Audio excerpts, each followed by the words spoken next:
안녕하십니까. 매일 아침 조간신문의 주요 기사를 딱딱 풀어서 해석해 드리는 조간 딱풀 6월 23일 금요일에 인사드립니다. 혹시 임성건 전 부산고등법원 부장판사 이름을 기억하실지 모르겠습니다. 임성건 김명수 대법원장 취임 이후에 그때 문재인 정권이 출범을 하면서 이른바 이 적폐 판사로 낙인이 찍혔던 인물이죠. 임성건 부장판사. 김명수가 취임을 해서 사법 적폐를 대대적인 수사를 했는데 그때 직권 남용 혐의로 기소가 됐었습니다. 임성건 부장판사가. 그 혐의는 박근혜 전 대통령의 그 세월호 7시간 의혹을 제기했던 갓도 다스야라는 산케이 신문 주국장이 있었죠. 그 산케이 신문의 갓도 다스야가 재판을 받는 과정에서 개입을 했다. 그래서 적폐 판사, 그러니까 박근혜 전 대통령에게 이 불리한 아주 그 기사를 어떤 괴담 수준의 기사를 썼던 이 갓도 다스야를 좀 엄하게 다스려야 된다. 그런 재판에 개입을 했다는 혐의로 그때 기소가 됐습니다. 자, 그렇게 되니 이 민주당이 이 탄핵을 추진을 했습니다. 국회에서 현직 부장판사 탄핵을 추진을 했는데 그때 임성건 부장판사의 건강이 상당히 좋지 않았습니다. 그래서 본인이 사표를 냈는데 김명수 대법원장에게 사표를 낸 거죠. 그런데 김명수 대법원장이 그것을 사표를 수리하지 않는 그 녹음 파일이 공개가 된 적이 있었습니다. 당시 녹음 파일이 상당히 논란이 됐는데 건강이 그 극도로 악화된 임성수 부장판사가 사표를 제출을 하고 나서 김명수와 이 대화를 했는데 그 내용이 담긴 음성 파일이 공개되면서 그때 큰 파장이 일어났습니다. 어떻게 이 대법원장이 사법부의 수장인 대법원장이 민주당의 눈치를 슬슬 보느냐 이런 그때 논란이 일어났었죠. 이렇게 이야기합니다. 김명수 대법원장이 사표 수리 제출 그런 법률적인 것은 차치하고 나로서는 여러 영향 정치적인 상황도 살펴야 한다. 자, 민주당이 탄핵하자고 당신을 임성건 부장판사를 탄핵하자고 저렇게 설치고 있는데 내가 사표를 수리하면 국회에서 무슨 얘기를 듣겠냔 말이야. 국회에서 내 민주당에게 욕먹는다. 민주당이 당신을 표적으로 해서 그 판사로 표적을 해서 이 탄핵을 하려고 기세등등하게 하는데 그 전에 당신이 아무리 몸이 아파도 내가 사표를 수리를 해버리면은 내가 욕먹잖냐 민주당 애들에게. 이게 대법원장이 하고 있는 이야기입니다. 이게 녹음 파일이 공개가 됐죠. 그리고 이렇게도 이야기합니다. 사표를 오늘 그냥 내가 수리해버리면 탄핵 이야기를 못하잖아. 민주당에서 당신 탄핵한다는 이야기를 못하잖아. 사표를 수리해버리니까. 그러니까 이 대법원장이 그런 비난을 받는 것은 굉장히 부적절하지 않느냐. 그러니까 내가 민주당에게 욕을 먹으니까 당신 사표 수리 못해. 간단하게 이 이야기죠. 자, 이 이야기에 대해서 그때 국민의힘이 이 김명수 대법원장을 직권남용, 허위 공문서 작성 및 행사, 공무집행 방해 혐의로 검찰에 고발을 했습니다. 자, 그런데 검찰이 김명수 현직 대법원장을 수사를 합니다. 본격적으로 착수했습니다. 자, 중앙일보 일면 기사입니다. 일면 기사 보시면은 일면과 신면에 나와 있는데 일면 기사는 제목은 이겁니다. 김명수 수사 본격화, 임성건 사건 키맨을 부른다. 임기 만료 3개월 앞둔 김명수 대법원장 당시에 사표 수리를 거부를 하고 이 거부한 것뿐이 아니고 국회에 이것을 거짓으로 해명한 혐의가 있습니다. 거짓으로 해명한 혐의. 그래서 검찰이 당시 김인겸 행정처 차장을 소환을 하는데 그 김인겸 지금 현재 서울고법 부장판사입니다. 참고인 신분으로 출석하라고 통보를 했고 당시 김인겸 부장판사가 그 사표를 제출한 임성건 전 부장판사가 사표를 제출한 그 시점에 2020년 5월 시점에 법원 행정처 차장을 지냈기 때문에 당시 전후 사정을 가장 잘 아는 인물로 꼽히기 때문에 지금 참고인 신문으로 불렀습니다. 검찰이.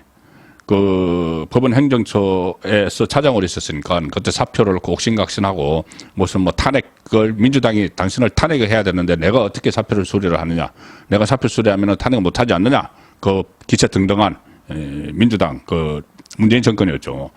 자, 그것을 파악을 하기 위해서 김인겸 부장판사를 검찰이 불러서 조사를 하는데, 그 이후에는 이제 김명수에게 또 칼날이 가겠죠. 검찰이 칼날이 갑니다.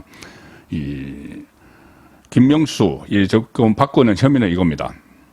2020년 5월에 사법농단 사건과 관련해 국회에서 탄핵이 거론되던 임성근 전 부장판사가 건강상의 이유 등으로 사표를 제출을 하니까 탄핵안이 의결될 가능성이 있다고 언급을 하면서 수리를 거부를 해버렸다.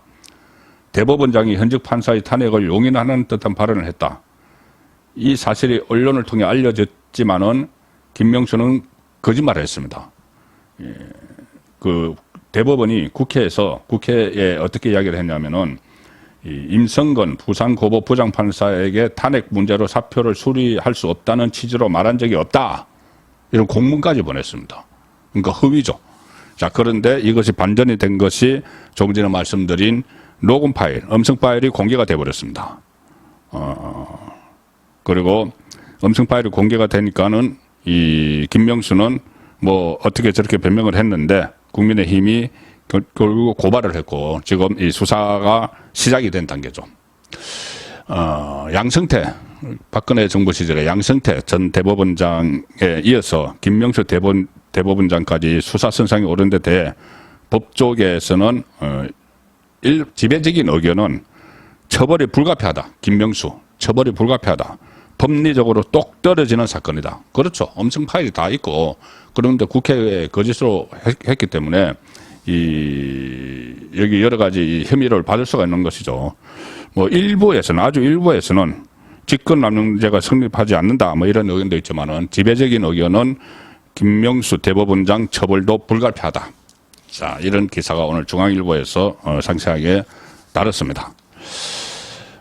잘 나가던 법조인 김명수, 그때 기억을 하실 겁니다. 아마 저 춘천지법원장인가로 있다가 갑자기 우리법연구회 뭐 이렇게 좌파 성향, 진보 좌파 성향의 판사들 소속된 사람이죠. 그것을 주도했던 인물이죠.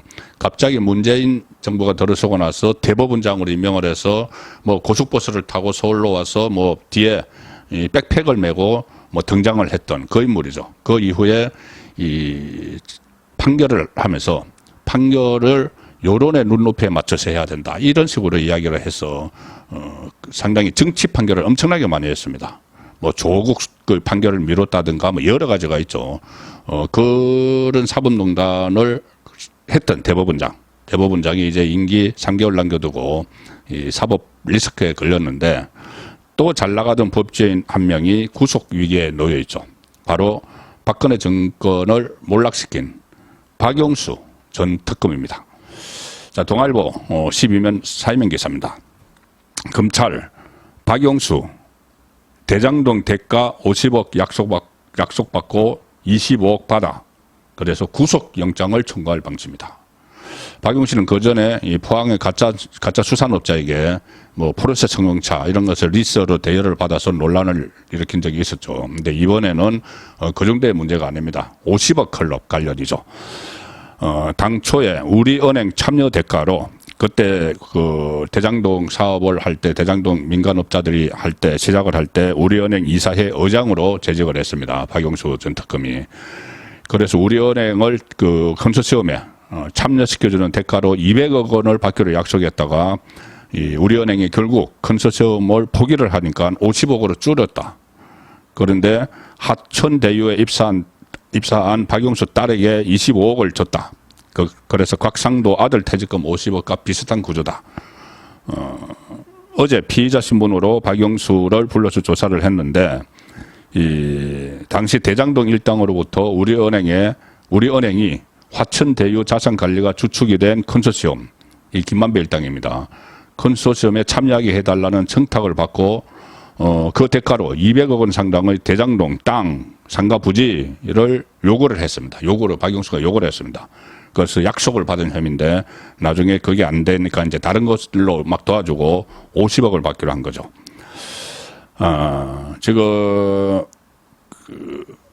박근혜 정부를 몰락시킨 그 박영수 특검, 그때 뭐 여론전도 사실상 그때 박영수 특검이 여러 가지 이 특검보 한 사람을 그 공보 역할을 맡겨서 상당히 여러 가지 여론전을 펼쳤죠. 박근혜 전 당시 대통령에게 불리한, 그래서 어쨌든 당시 민주당 계열에서 추천을 했던 이 박영수 특검이었는데, 그래서 한 정권을 붕괴를 시키고 나서 본인이 계속 또 공소 유지를 하면서 특검직을 유지하고 있다가 포항 가짜 수산업자 사건 때 특검직을 내려놨는데 이제 완전히 몰락을 하는 이 구속될 위기에 처한 그런 상황에 놓였습니다.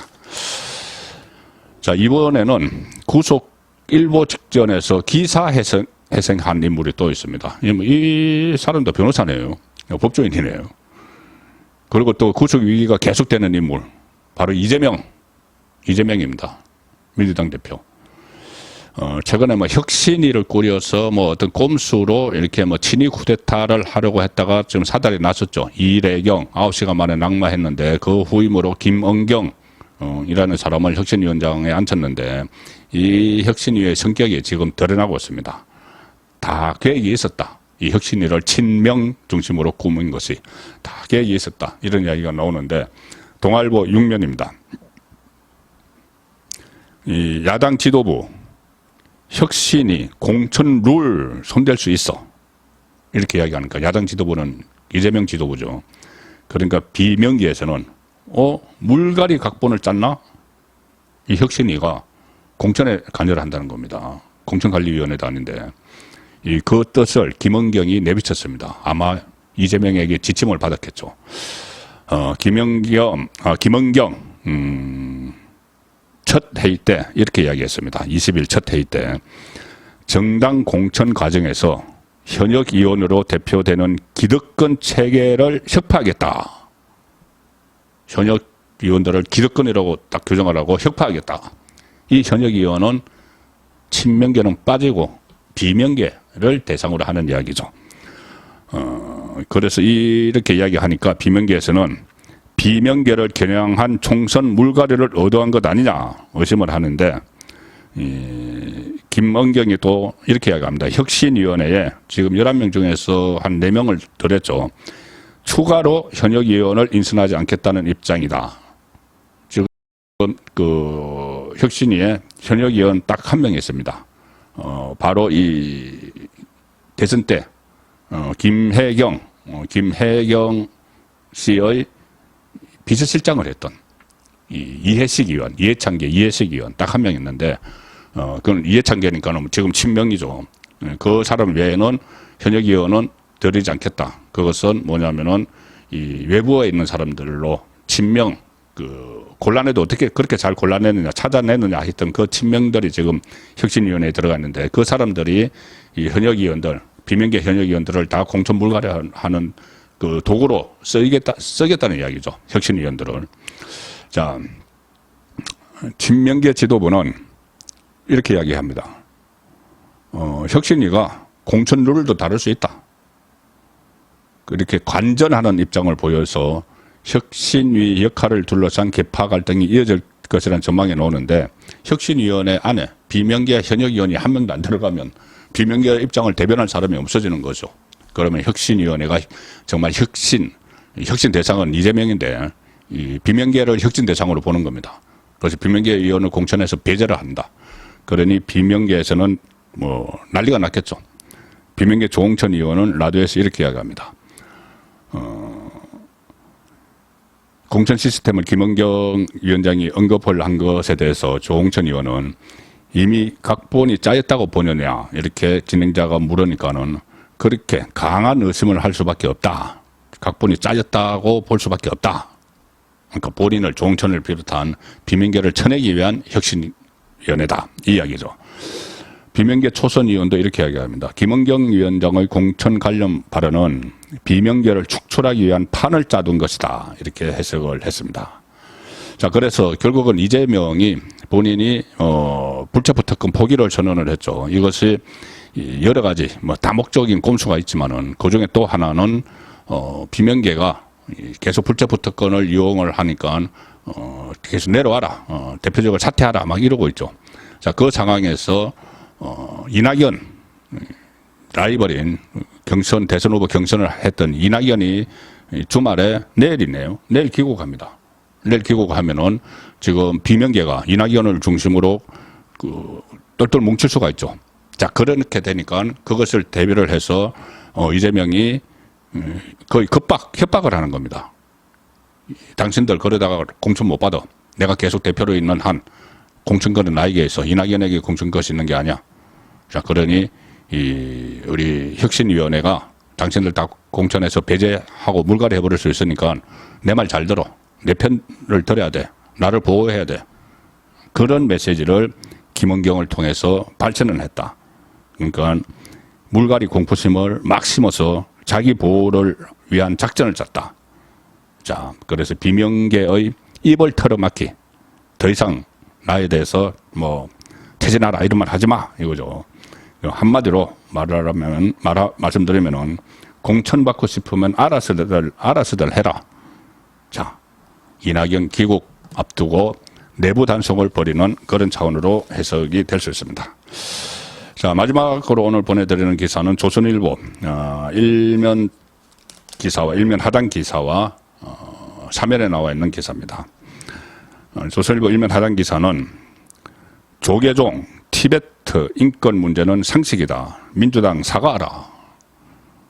그리고 3면 기사는 70년 전 일이라던 야당 조계종 항의 하루 만에 죄송 고개를 숙였습니다.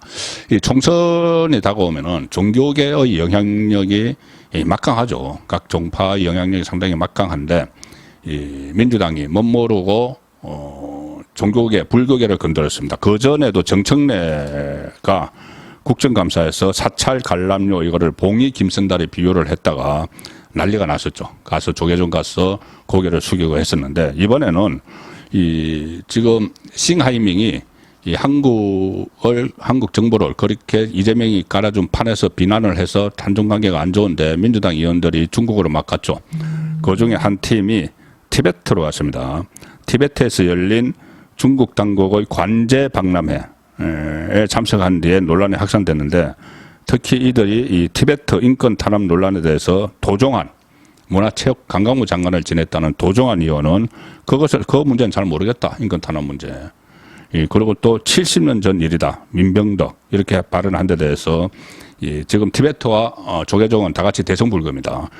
이 불교계가 보편 상식도 모르냐 이렇게 강하게 반발을 했고 불교계 표심을 의식한 민주당 방중단은 불자들께 죄송하다 이렇게 했지만은 중국을 눈치를 본 형식적 사과였다는 비판이 제기가 되고 있다.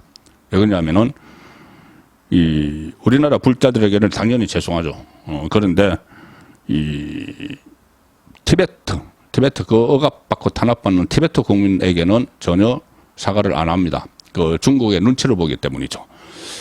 조계종은 이렇게 설명을 합니다. 중국이 1951년 티베트를 강제 병합하고 1959년 대규모 봉기를 진압을 하면서 사상자 수만 명이 발생한 사실을 쭉 열거하고 티베트 인권 탄압 문제는 그 이후에도 지속적으로 제기되고 있다. 과거의 일이 아니다. 이렇게 따끔하게 질책을 했습니다. 6월 23일 보내드린 조간 딱풀이었습니다.